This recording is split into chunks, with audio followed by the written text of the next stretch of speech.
Salve, salve! Tudo bem? Vamos lá, vamos agora na nossa aula de número 6. Eu tinha deixado uma questão na aula passada e vamos dar sequência aqui. A questão diz assim, ó, deixa eu abrir ela para você aqui, ó. Determinada autoridade sanitária, o que ela resolveu fazer?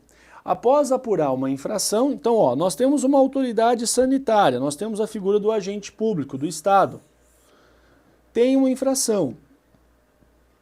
Aplicou a determinada farmácia a pena de apreensão e inutilização de medicamentos. Por quê? Haviam sido colocados, olha só o CESP fazendo bobagem com o português, não é haviam, é havia sido colocados à venda sem licença do órgão sanitário competente, por violação do disposto nas normas legais e regulamentares pertinentes. Tá bom. Nessa situação hipotética, a autoridade sanitária exerceu. Qual foi o poder aqui manifestado? Hierárquico, em sua acepção de fiscalização de atividades. Dá uma vontade danada de marcar a letra A, não dá? Mesmo que essa questão fuja um pouco do seu padrão certo e errado, mas ela tem as pegadinhas que nos interessam. Não é a letra A. Porque quando eu falo do poder hierárquico, eu estou dizendo que o hierarquicamente superior, o chefe, pode dar ordem, pode delegar, avocar, fiscalizar, rever atos. Lembra? Então é uma relação interna na administração em que a autoridade superior vai mandar a autoridade inferior. Ou quando a autoridade administrativa manda o particular. Mas nesse caso aqui, nós estamos falando do quê? Nós estamos falando da apreensão e inutilização de medicamentos. Então é totalmente diferente. Depois, hierárquico em sua acepção de imposição de ordens. Também não é, pela mesma razão. Disciplinar em razão de ter apurado infração e aplicado penalidade. E aí? Será que é a aplicação de penalidade pelo processo disciplinar? Você fala, Barbieri, é isso mesmo. Não é. Por que não é? Primeiro, nós estamos falando de uma farmácia, então eu estou falando do particular, ok? Para o particular sofrer a incidência do processo disciplinar, sofrer a incidência do poder disciplinar, esse particular tem que ter um vínculo específico com a administração pública. Ele tem que estar unido à administração pública. E eu pergunto, a questão falou que o particular tem um vínculo específico à administração pública? Não. Então não pode sofrer a incidência do poder disciplinar aqui. Tá vendo só? Se fosse aluno de escola pública que fez bobagem dentro da escola, explodiu o banheiro, é o exemplo que eu dou em sala de aula, aí sim ele será punido como manifestação do poder disciplinar. Então não é nem hierárquico, nem disciplinar. Regulamentar, em razão de ter constatado violação das normas regulamentares pertinentes. O regulamentar está lá no artigo 84 da Constituição Federal. E eu não visualizo o 84, inciso 4º, o chefe do Poder Executivo não está editando um decreto executivo para aclarar o texto de lei, e nem o 84, inciso 6º. Não tem nenhum ato aqui de legislar para substituir a lei. Você fala, é verdade. Então, não tem absolutamente nada a ver com poder regulamentar. Quem que sobrou? Poder de polícia, em razão de ter limitado o exercício de um direito individual em benefício do interesse público. Estou cansado de falar isso para você, mas eu vou repetir porque para o CESP é muito importante. Esse tema vem caindo muito em 2016. Quando nós trabalhamos o poder de polícia, ele é sempre restritivo. Então veja só, poder de polícia, ele é sempre restritivo. Sendo ele sempre restritivo, o que você tem que lembrar? Você tem que lembrar que o poder de polícia, ele vai restringir o quê? Ele vai restringir, lembra, o poder de polícia é BED. Ele restringe bens, ele restringe atividades, ele restringe direitos do particular. Então ele restringe bens, atividades e direitos. Vou colocar para cá, ó. Do particular em benefício da coletividade. Então essa restrição em benefício da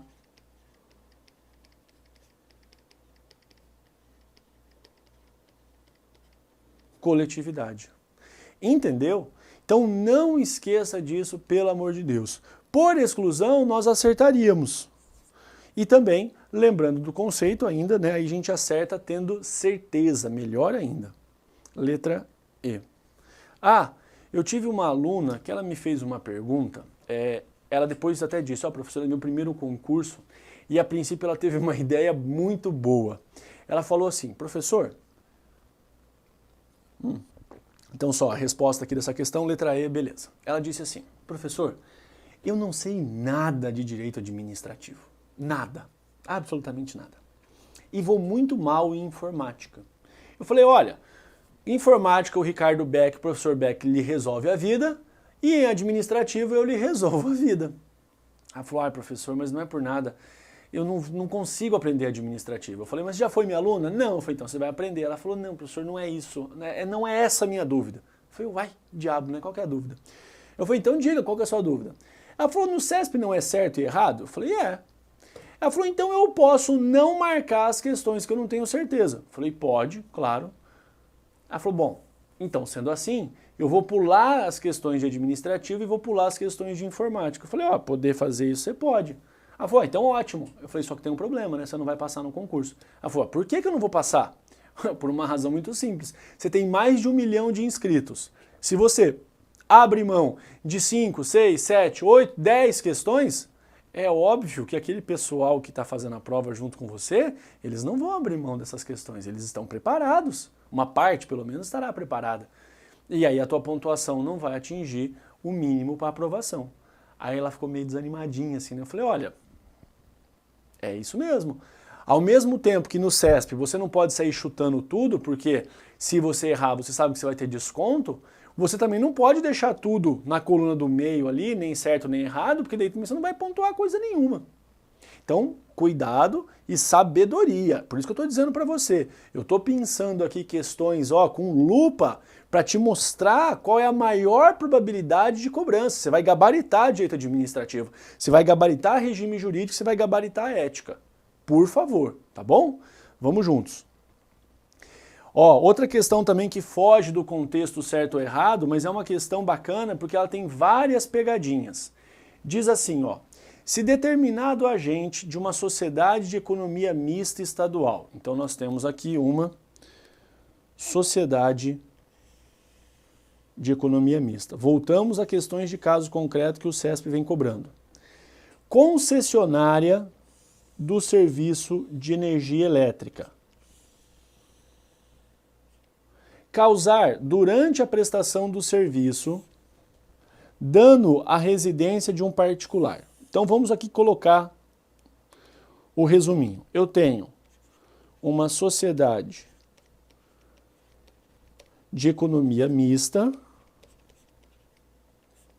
e ela é o quê? Ela faz a prestação de um serviço de energia elétrica. Então ela prestadora de serviço público. Na prestação do serviço, o que aconteceu? Causou dano ao particular. Tá. Se é uma sociedade de economia mista, você pode afirmar que ela é uma pessoa jurídica de direito privado. E sendo uma sociedade de economia mista, sendo uma pessoa jurídica de direito privado, você tem que lembrar do artigo 37, parágrafo 6º da Constituição Federal. Por qual motivo? Porque pessoa jurídica de direito público, União, estados, DF, municípios e autarquias, qual é a responsabilidade delas? Responsabilidade objetiva. Responsabilidade objetiva. Conduta, dano e nexo causal. Agora, e se eu tenho uma pessoa jurídica de direito privado? Pessoa jurídica de direito privado. Qualquer uma? Não. Prestadora de serviço público. Prestadora de serviço público. Se ela causa um dano ao particular, seja usuário ou não usuário do serviço, não muda nada. A responsabilidade dela também é objetiva. E na aula passada, nós vimos o agente público.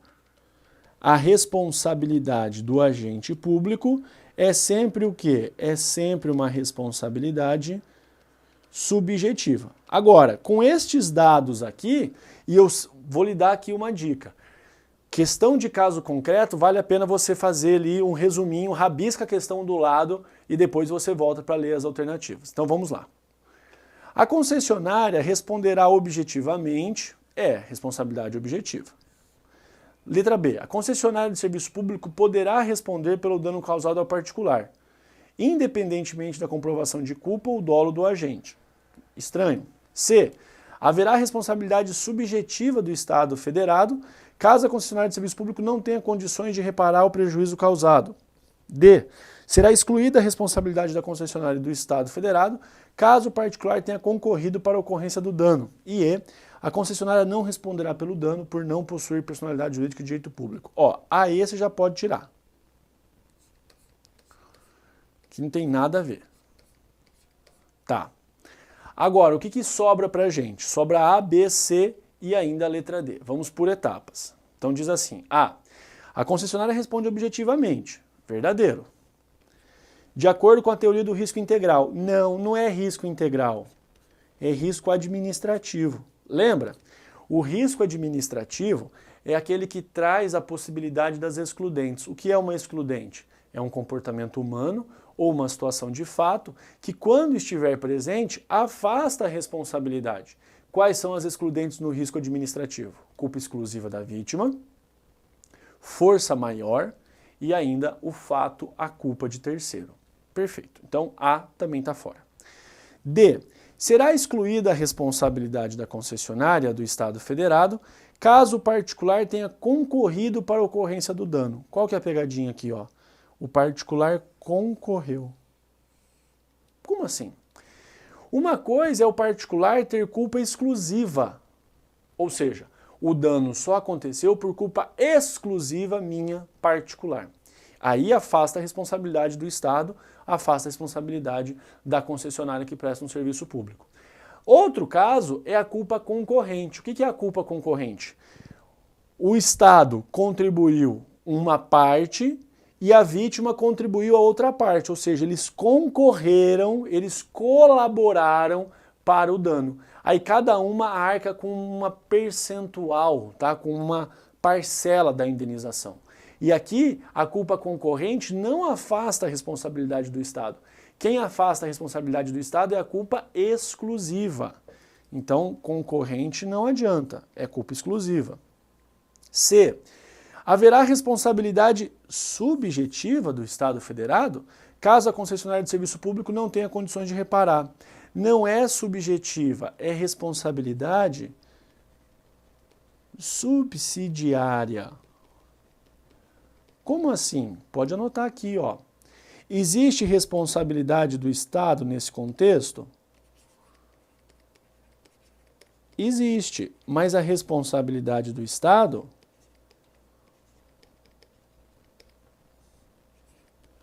é subsidiária. O que é uma responsabilidade subsidiária? Primeiro vai responder a sociedade de economia mista. Se acabou o capital, acabou o patrimônio da sociedade de economia mista, aí quem responde é o Estado. Mas de forma subsidiária, ou seja, está no banco de reserva, no segundo momento. Tá ok? Entendeu? Sobrou o que pra gente? Sobrou letra B.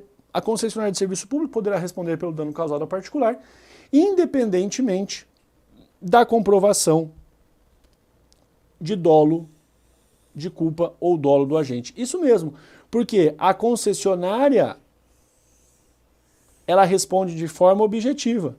Responsabilidade objetiva, basta apenas conduta, dano e nexo causal. Ok. Então, letra B é a afirmativa correta. Viu só?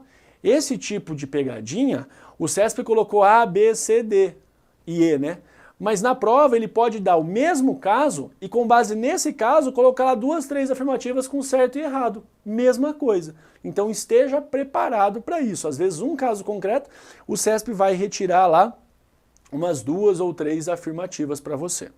Vamos na sequência. Depois disso, tarará, letra B. Tá.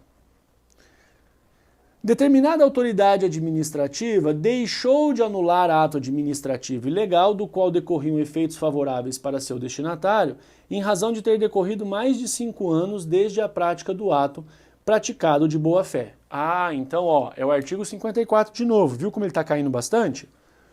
Deixou de anular, porque tinha efeito favorável, mais de 5 anos, e praticado o ato de boa fé. Nessa situação hipotética, a atuação da autoridade administrativa está fundada no princípio administrativo da segurança jurídica. O que diz a segurança jurídica? A segurança jurídica determina a previsibilidade do comportamento da administração. Eu não quero a todo momento me surpreender com a administração pública. Então eu quero ter um mínimo de previsibilidade. Tá, beleza. Outro ponto importante é o seguinte: quando a administração pública atua, se ela a todo momento muda o seu comportamento, muda a sua postura, a sociedade acaba ficando perdida. Aí você fala, Barbieri, então o que nós queremos? Você vai conjugar o último inciso do artigo 2º com o artigo 54. O artigo 54, você já sabe que nós fizemos a leitura na aula passada. Agora veja comigo o que diz o último inciso do artigo 2º. Ó, vem cá. O artigo 2º é aquele dos princípios. A administração pública obedecerá, dentre outros, a vários princípios. Olha o último inciso. Interpretação da norma administrativa da forma que melhor garanta o atendimento do fim público a que se dirige. Vedada, proibida uma aplicação retroativa de nova interpretação. Essa questão do CESP talvez seja uma das questões mais difíceis, porque ela colocou um caso concreto e com base nesse caso concreto ela aplicou um conceito jurídico. E isso aqui está correto. É a segurança jurídica mesmo que diz que a atuação da autoridade administrativa está fundada no princípio administrativo da segurança jurídica. Sim, porque se eu anulo, você pode pensar, poxa Barbieri, mas se anulasse, ofenderia o artigo 54.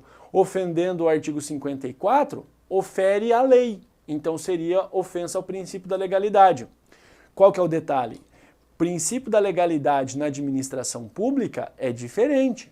O princípio da legalidade determina que o agente público só pode atuar nos termos da lei. Entendeu? Então, quando é que existiria ofensa do princípio da legalidade? Simples. Quando o agente público pratica um ato que não está na lei. Viu? É uma mudança de contexto e de compreensão. Então, esse tipo de questão é sim com base na segurança jurídica. Fácil? Questãozinha, ó, importante para a prova. Vou deixar aqui estrelinhas para ela, hein? Você percebeu que, de novo, nós temos o artigo 54 mais o artigo 2º, todo mundo da 9784. Correto.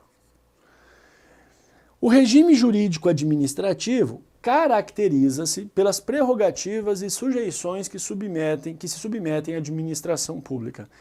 Se você foi meu aluno, você já viu os 2 grandes princípios da administração pública. Quais são eles? De um lado, eu tenho a supremacia do interesse público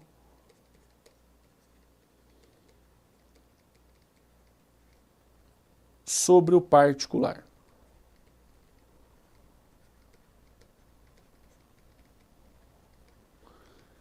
Do outro lado, mas são princípios que se complementam, eu tenho a indisponibilidade do interesse público. Indisponibilidade do interesse público. Beleza. O que acontece? Apareceu na sua prova supremacia, você lembra de prerrogativas. E a questão falou de prerrogativa. Apareceu na sua prova indisponibilidade, você lembra de limitações, limites. Ou seja, a supremacia dá ao Estado poderes, prerrogativas que o particular não tem, enquanto que a indisponibilidade impõe ao Estado limites. Eu vou frear a atuação do Estado, senão o Estado vira um absolutista, um tirano. Ah, joia. E é com base nessa relação que eu crio o regime jurídico administrativo? Isso mesmo. E são princípios que se complementam. Então a afirmativa está correta. Viu só? Isso aqui é uma questão de interpretação. Não adianta você ter um conceito na cabeça se você não interpretar. Então, ó, o CESP vem cobrando texto de lei com pegadinha, vem cobrando caso concreto e vem cobrando interpretação. Fica esperto com isso, tá? Essa é a tendência do CESP 2016 em direito administrativo. Então, alternativa correta.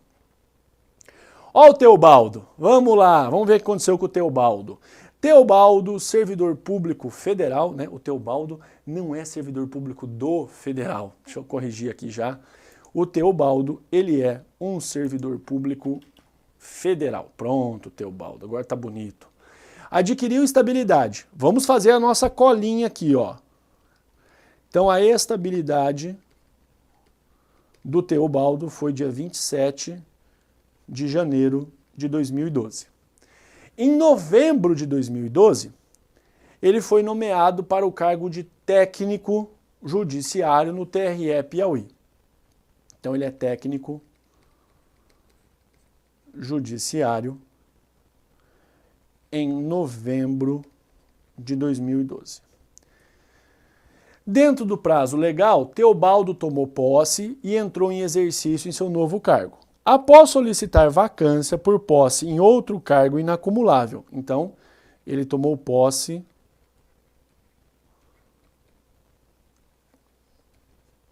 em outro cargo.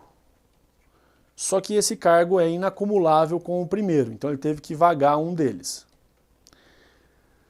Na avaliação do estágio probatório, no tribunal, Teobaldo foi reprovado. Ih, Teobaldo!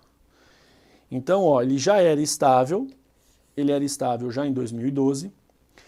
Na avaliação do estágio probatório no tribunal, o Teobaldo foi reprovado, ou seja, foi considerado inapto para o exercício do cargo ocupado no TRE Piauí. O que acontece? Teobaldo é estável na administração pública, sai de um cargo, passa no outro concurso e assume ele. Ao final desse novo, do estágio probatório desse novo concurso, ele reprovou. Teobaldo está no olho da rua? Teobaldo será reconduzido. Na situação hipotética, a administração deve aplicar em relação a Teobaldo um instituto denominado recondução verdadeiro. Corretíssimo. Perceba, o Teobaldo ele adquiriu estabilidade em 2012. E em novembro do mesmo ano ele foi nomeado para o cargo de técnico do TRE Piauí. Só que quando ele adquire a estabilidade em janeiro de 2012, ele já estava, sei lá, num cargo X. Então no cargo X ele adquiriu estabilidade. E depois ele migrou para o TRE Piauí. Só que na avaliação do estágio probatório ele reprovou, se deu mal. Aí ele volta para o cargo X. Então aqui nós temos recondução. Só lembra que a recondução não tem indenização. Perfeito? Então, a alternativa correta. Pronto. Olha aí. Mais uma bateria de questões que nós resolvemos. Aí você fala, Barbieri, na aula 7, o que nós vamos estudar? Nós vamos estudar um apanhado. Nós vamos estudar questões de legislação, questões de casos concretos e questões conceituais. Gente, pelo amor de Deus, é isso que está caindo no CESP. Não adianta você resolver milhões de questões, né? Aquelas fáceis bobas, tá lá, legal, acertei todas. Não. A questão fácil, ela só permite que você continue no concurso. Você continue disputando a vaga. O que vale é a questão difícil, é a questão pegadinha. Porque nessa questão pegadinha o teu concorrente erra e você tem que acertar. Por isso, eu levei mais de 2 horas para montar uma aula de meia hora. Mas é claro, eu não estou aqui para montar qualquer questão para você. Eu tenho que pesquisar em 2016. Se me perguntar o que o CESP está cobrando em 2016 em administrativo, está aqui. Você acabou de ver comigo. Então é isso que você tem que estar preparado. Pode anotar, eu aposto com você. Você vai chegar na prova e você vai encontrar questão de caso concreto, você vai encontrar questão de lei e você vai encontrar questão conceitual. É assim que o CESP está cobrando. No passado, o CESP cobrava questão conceitual e questão de lei. Agora ele coloca questão de caso concreto e pede para você interpretar. As questões estão mais inteligentes, tá joia? Pode registrar, anota isso aí, depois você me cobra, tá bom? Ó, segue o que eu estou te dizendo porque é de coração. Nós acabamos de ter uma prova aqui da ANS, uma prova de uma agência reguladora, e meus alunos já me mandaram várias mensagens no WhatsApp dizendo: Barbieri, não é possível, a prova vazou. Gabaritei direito administrativo na ANS. Aí um disse: gabaritei, não sei se eu fui aprovado, mas eu gabaritei administrativo. Administrativo, regime jurídico e ética. Claro. Por quê? Porque você estuda a banca com o perfil do examinador e você já pode prever o que vai cair. Então segue o que eu estou lhe dizendo, eu quero a sua aprovação, você será aprovado e se Deus quiser eu vou no jantar, no churrasco, na festa da tua aprovação, tá bom? Você me chama daí, tá? Senão eu não vou sem ser convidado, não. Eu volto daqui a pouco com a nossa aula de número 7. Fica com Deus, um grande abraço e até lá.